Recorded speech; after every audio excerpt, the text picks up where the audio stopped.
حضور کی وفات کے بعد آپ کی برکت کے قائل نہیں رہے تھے، ان کو پتا تھا اب ہماری کمیونیکیشن نہیں ہو سکتی، اب اس طریقے سے ہم نبی علیہ السلام کے ساتھ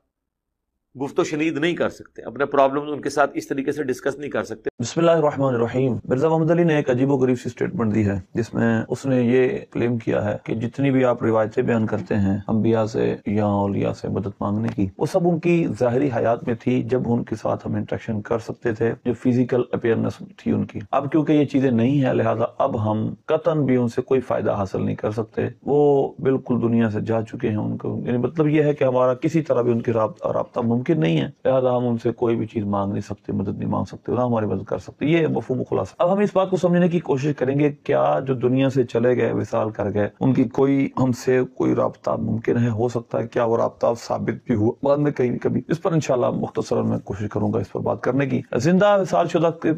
جو وصال کر گئے اس کا زندہ سے کوئی تعلق ہے کہ نہیں، ہم کچھ اس کو سمجھنے کی کوشش کرتے ہیں۔ ایک حدیث پاک ہے، حیاتی خیر لکم مماتی خیر لکم، کہ میرا دنیا میں رہنا بھی تمہارے لیے بہتر ہے، دنیا سے جانا بھی تمہارے لیے بہتر ہے۔ پھر سرکار صلی اللہ علیہ وسلم نے ارشاد فرمایا تمہارے اعمال مجھ پر پیش کیے جائیں گے، جو تم میں اچھے ہوں گے، عمل اچھے کرے گا تو اس پر میں اللہ کی حمد کروں گا، جو تمہارے برے اعمال ہوں گے میں اس پر استغفار کروں گا۔ یہ حدیث پاک مجموع الزوائد میں اور بہت سارے کتب میں موجود ہے، امام حیثمی نے اس کو صحیح بھی کہا ہے، اور اس کے ساتھ ساتھ میرے سامنے یہ قول بدی ہے، اور اسی طرح خصائص کبریٰ میں سیوطی نے بہت متعدد کتابوں میں یہ روایت موجود ہے۔ تو لہذا نبی پاک صلی اللہ علیہ وسلم کی ایک انٹریکشن ہمارے ساتھ جو آج بھی موجود ہے وہ یہ ہے کہ آپ ہمارے اعمال کو جانتے ہیں اور اچھے اعمال پر اللہ کی حمد کرتے ہیں اور برے اعمال پر ہمارے لیے استغفار کرتے ہیں۔ اسی طرح اگر ہم مزید واقعات کو دیکھتے ہیں، مزید احادیث کو دیکھتے ہیں، تو اللہ کا فرمان ہے سورہ حامی والسجدہ کی سے بارے میں، فَلَا تَكُوا فِي مِرْيَةٍ مِّن لِقَائِهِ، آپ اس سے کے ملنے میں شک نہ کریں۔ اس میں ایک قول جو کہ تفسیر نصفی وغیرہ میں بھی درج ہے، کہ ایک قول یہ ہے کہ حضرت موسیٰ علیہ السلام کی نبی پاک صلی اللہ علیہ وسلم کے ساتھ جو معراج کی رات ملاقات ہوئی، آپ اس میں شک نہ کریں، کیونکہ یہ فزیکل ایک ملاقات تھی، جس حصی ملاقات تھی، اور وہ دنیا سے جا چکے، یعنی ان کا وصال ہو چکا، اور سرکار ابھی اس وقت تک وصال ظاہری سے پہلے کی باتیں ہیں، تو لہذا آپ اس میں شک نہ کریں، یہ ملاقات ہوئی۔ اب ہم اسی سے شروع کرتے ہیں، صحیح بخاری ہے، دنیا سے جو چلے گئے کیا ہمیں کوئی فائدہ دے سکتے ہیں؟ کیا وہ زندہ سے مل کر اس کو کوئی فائدہ دے سکتے ہیں؟ صحیح بخاری کی کتاب الصلاۃ حدیث پہلی حدیث ہے، حدیث نمبر 349۔ نبی پاک صلی اللہ علیہ وسلم معراج کی رات انبیاء سے ملے، یہ بھی بالکل واضح ہے، اور اس رات انبیاء کرام علیہ السلام کے ساتھ اور کیا کچھ ہوا، یہ بعد میں انشاءاللہ ڈسکس کرتے ہیں۔ پہلی بات، کیا دنیا سے جو چلے گئے ہمیں کوئی فائدہ دے سکتے ہیں؟ کیا وہ جو دنیا موجود اس سے ملاقات کر سکتے ہیں؟ اس کی مثال یہ ہے کہ نبی پاک صلی اللہ علیہ وسلم جب عرش پر جا رہے تھے تو راستے میں حضرت موسیٰ علیہ السلام سے ان کی ملاقات ہوئی، یہ حدیث میں موجود آپ دیکھ رہے ہیں۔ اور یہاں پر حضرت موسیٰ علیہ السلام کے پاس جب نبی پاک صلی اللہ علیہ وسلم تشریف لائے واپسی پر، اور اللہ سے 50 نمازوں کا تحفہ لے کر، تو موسیٰ علیہ السلام کے پاس جب گزرے تو موسیٰ علیہ السلام نے عرض کی، ما فرض اللہ لک علی امتک، یا رسول اللہ یہ بتائیے آپ کی امت پر اللہ نے فرض کیا کیا؟ تو آپ نے فرمایا کہ 50 نمازیں، فرض 50 صلاۃ، قال موسیٰ فرجع الی ربک فإن امتک لا تطیق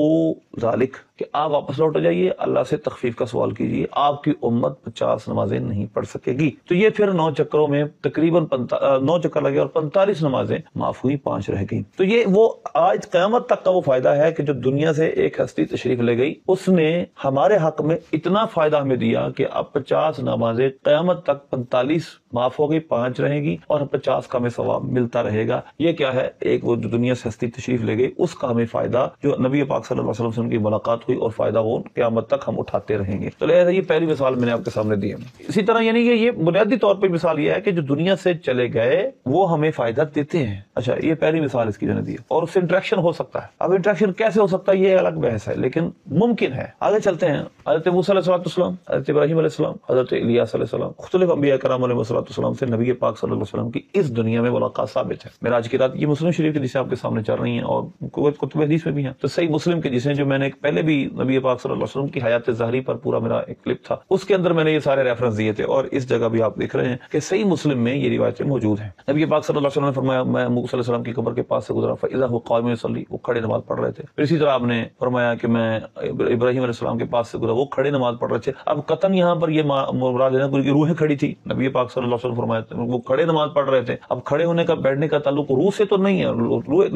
لطیف جسم ہے، تو لہذا اس وجہ سے یقیناً اس کا تعلق جسم سے، ظاہری جسم و جسمانیت سے، فزیکل اپیئرنس سے ہے، تو لہٰذا یہ بھی اس کی مثال ہے۔ اس کے ساتھ ساتھ بہت سارے اور بھی واقعات ہیں، لیکن میں آپ کے سامنے کچھ واقعات، یہ میرے سامنے القول البدیع ہے علامہ سخاوی رحمۃ اللہ علیہ کی، جن کی یہ المقاصد حسنہ کے حوالے دیتے ہیں، اور کیونکہ انہوں نے وہ حدیث کے بھی امام تھے، تو امام سخاوی رحمۃ اللہ علیہ حدیث کے بہت بڑے امام گزرے ہیں، انہوں نے المقاصد الحسنہ کے اندر کچھ روایتوں پر کلام کی، اس وجہ سے بڑے شوق سے یہ ان کے حوالے دیتے ہیں، لیکن میں اب ان کو بڑے شوق سے ان کی کتاب القول البدیع سے کچھ باتیں آپ کو سنانا چاہتا ہوں کہ انہوں نے کچھ واقعات ذکر کیے ہیں، اور ان میں سے کچھ واقعات علامہ ابن جوزی رحمۃ اللہ علیہ کی کتاب عیون الحکایت میں بھی ہیں، لہٰذا میں ساتھ ریفرنس اس کا بھی دوں گا ساتھ۔ پہلا واقعہ جو جہاں پر ہے وہی ہے جو علامہ ابن جوزی نے بھی لکھا ہے، آپ دیکھ رہے ہیں عیون الحکایت میں، کہ نبی پاک صلی اللہ علیہ وسلم کی بارگاہ میں ابو الخیر اقطع کہتے ہیں میں مدینے میں گیا، میں فاقے سے تھا، دخلت المدینہ وانا بفاقۃ فاقمت 5 ایام ما ذقت ذواقا، میں 5 دن وہاں ٹھہرا اور میں نے ایک چیز بھی نہیں چکھی، چنانچہ میں نبی پاک صلی اللہ علیہ وسلم کی قبر شریف پر آیا، فتقدمت الى القبر الشریف، میں سرکار کے مزار مبارک پر آیا، وسلمت علی النبی صلی اللہ علیہ وسلم، میں نے سرکار کو سلام عرض کیا، اور حضرت ابوبکر صدیق، حضرت عمر فاروق کو، اور میں نے عرض کی انا ضیفک اللیلہ یا رسول اللہ، یا رسول اللہ میں آج آپ کا مہمان ہوں، انا ضیفک اللیلہ یا رسول اللہ، وتنحیت ونمت خلف المنبر، میں وہاں میں ایک سائڈ پہ ہو کر ممبر کے پاس پیچھے لیٹ گیا، فرأیت النبی صلی اللہ علیہ وسلم فی المنام ابو بکر عن یمینہ وعمر عن شمالہ وعلی بین یدیہ، میں نے نبی پاک صلی اللہ علیہ وسلم کو خواب میں دیکھا، حضرت ابوبکر صدیق آپ کے دائیں طرف، حضرت عمر فاروق بائیں طرف، اور حضرت علی المرتضی آپ کے سامنے تھے، فحرکنی علی، مجھے مولا علی نے حرکت دی، فرمایا قم قد جاء رسول اللہ، رسول اللہ صلی اللہ علیہ وسلم تشریف لے آئے ہیں، فقمت الیہ فقبلت بین عینیہ، میں اٹھا، میں نے نبی پاک صلی اللہ علیہ وسلم کی دونوں آنکھوں کے درمیان بوسہ دیا، فدفع علی رغیفا، حضور نے مجھے ایک روٹی دی، فاکلت نصفہ وانتهى، اٹھا میں نے آدھی روٹی کھا لی، اس کے بعد میں کھڑا ہوا، فاذا فی یدی نصف رغیف، جو باقی روٹی بچ گئی تھی وہ آدھی میرے ہاتھ میں تھی۔ اس کو ابو عبد الرحمن سلمی نے روایت کیا، اور علامہ ابن جوزی نے اس کی پوری سند ذکر کی ہے، اور اس کے بعد علامہ ابن جوزی نے اس پہ کوئی کلام نہیں کیا، تو لہٰذا سے پتہ چلتا ہے کہ اس کی سند پہ ان کو کوئی کلام نہیں ہے۔ علامہ ابن جوزی الموضوعات میں، الموضوعات جو آپ کی اس موضوع پہ کتاب ہے کہ آپ نے روایت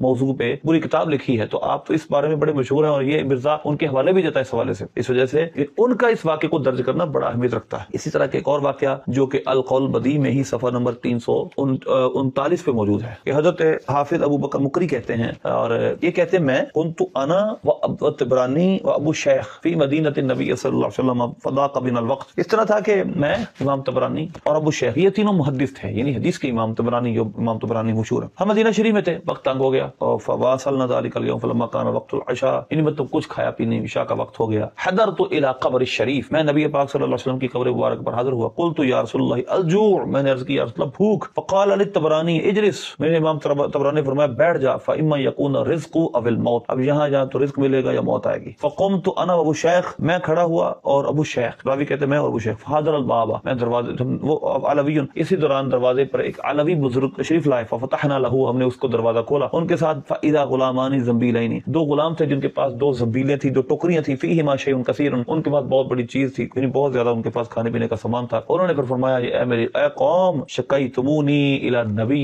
صلی اللہ علیہ وسلم، مدینے کے رہنے والے کہ تم نے ہماری شکایت نبی پاک صلی اللہ علیہ وسلم سے کر دی ہے، فانی رأیتہ امرنی بحمل شیء الیکم، کیونکہ مجھے نبی پاک صلی اللہ علیہ وسلم ابھی تشریف لائے میرے خواب میں، مجھے حکم دیا کہ میں کیا کروں، کوئی چیز تمہارے پاس لے کر آؤں، تو لہذا یہ واقعہ بھی آپ دیکھ رہے ہیں، باقاعدہ یہ واقعہ القول البدیع میں موجود ہے۔ اسی طرح اس سے آگے چلتے ہیں، تیسرا واقعہ عربی کا واقعہ میری پچھلی ویڈیو کے اندر موجود ہے، اس طرح کے بہت سارے واقعات محدثین لکھے ہیں، اسی طرح کچھ واقعات جو علامہ ابن جوزی کی کتاب سے مزید میں عرض کرتا ہوں، ایک واقعہ تو رغیف والا، روٹی والا ہے، اسی طرح ایک واقعہ آپ رحمۃ اللہ نے یہ لکھا ہے کہ ایک دفعہ ایک شخص تھا اور بڑے شوق سے حج میں نکلا، اس کو ایک عورت راستے میں ملی اور اس نے کہا کہ میں سید زادی ہوں، میرے بچوں نے 4 دن سے کچھ نہیں کھایا، چنانچہ اس نے جب یہ بات سنی کہ سید زادی نے مجھے یہ بات کہی، آپ اس کی اسکرین پہ دیکھ رہے ہیں، تو اس نے وہ سارا جو حج کا خرچہ تھا سب کا سب اس کو دیکھ دیا، جو تقریباً 500 دینار تھا، 500 سونے کے سکے تھے، حکایت نمبر یہ 350 ہے، عیون حکایت کی علامہ ابن جوزی رحمۃ اللہ علیہ فرماتے ہیں جس کے بعد یہ ہوا کہ وہ حج پہ نہیں گیا اور وہ لوگوں کا استقبال کرنے کے لیے باہر نکلا، تو سب ہر بندہ اس کو جو حاجی آ رہا ہے اس کو مبارکباد دے رہا، کہہ رہا تمہیں مبارک ہو، تمہیں مبارک ہو، تم ہی حج ہمارے حج پہ ساتھ تھے، لیکن وہ بڑا پریشان تھا یہ کیا۔ چنانچہ اس کے بعد یہ ہوا کہ نبی پاک صلی اللہ علیہ وسلم خواب میں تشریف لائے اور فرمایا یا فلاں لا تعجب من هذا تہنیت الناس لک بالحج، یہ لوگوں کی جو تہنیت، لوگوں کا جو تجھے مبارکباد دینا، اس پہ تعجب نہ کر، کیونکہ تیری صورت پر اللہ نے ایک فرشتہ پیدا کر دیا ہے جس نے تیری طرف سے حج کیا ہے۔ تو لہذا یہ علامہ ابن جوزی نے یہ بھی حکایت نقل کی ہے، تو زندہ جو زندہ ہیں وہ نبی پاک صلی اللہ علیہ وسلم سے یوں انٹریکشن کرنا ان کا ثابت ہے۔ اسی طرح ایک اور واقعہ جو علامہ ابن جوزی رحمۃ اللہ نے اسی کتاب میں عیون الحکایت میں لکھا ہے، ایک شخص ہے وہ کہنے لگا کہ میں سو گیا ایک